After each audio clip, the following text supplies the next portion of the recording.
Dans cette vidéo, nous allons demander à Blender de nous animer deux pistes de couleurs. Pour cela, nous allons utiliser les clés d'animation, en donnant à Blender les paramètres de début et les paramètres de fin. Pour cela, commençons par placer trois pistes de couleurs différentes. Toujours la même chose, Shift A, Effet Strip, Color. Je l'agrandis un petit peu.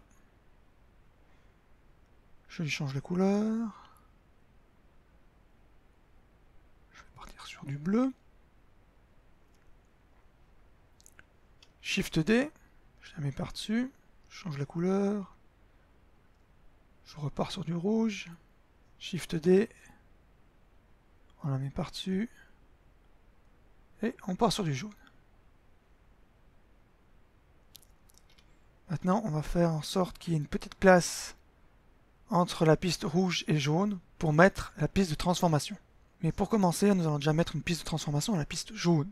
Et là, nous venons avec le curseur de la souris sur la fenêtre de preview et on appuie sur la touche I. Et on choisit Lock, Rot, Scale. Ce qui va faire que ça va enregistrer la position, la rotation et les dimensions de la piste. Ensuite, on vient un peu plus loin. Là, je vais remettre ici, on voit que j'ai en minutes secondes. Je vais remettre en frame par seconde. Et on vient ici, par exemple, environ à la frame 100. On vient ici, sur la fenêtre de preview, S pour redimensionner la piste, un G pour la déplacer, et un R pour faire une rotation. Et là, nous faisons de nouveau un I. Lock, Rot, Scale. Et là, si on lance l'animation, on voit que Blender nous crée l'animation automatiquement. Deuxième méthode pour créer l'animation. Pour cela, on va sélectionner la piste rouge.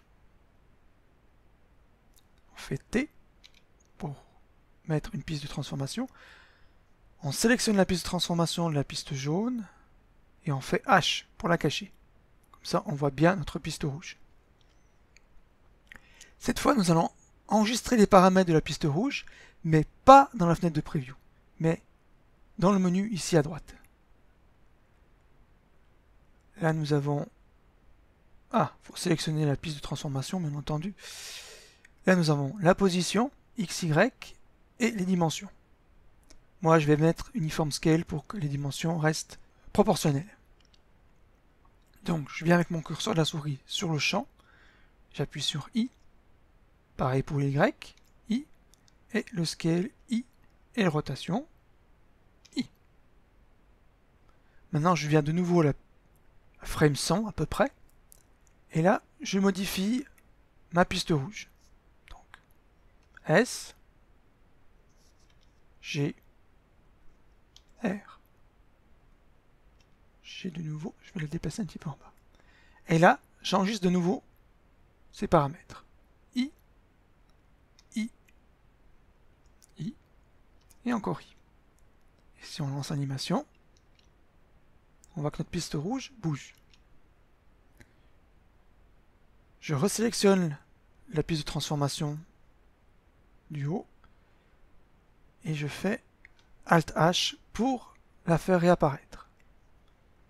Et là on voit l'animation des deux pistes.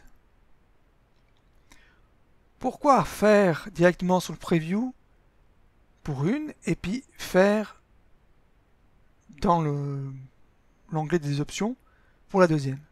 Et bien je vais vous montrer la différence. Pour celles que nous avons fait directement dans le preview, toutes nos clés sont en courbe de Bézier. Cela veut dire que ça va doucement au début, ça accélère et après ça ralentit.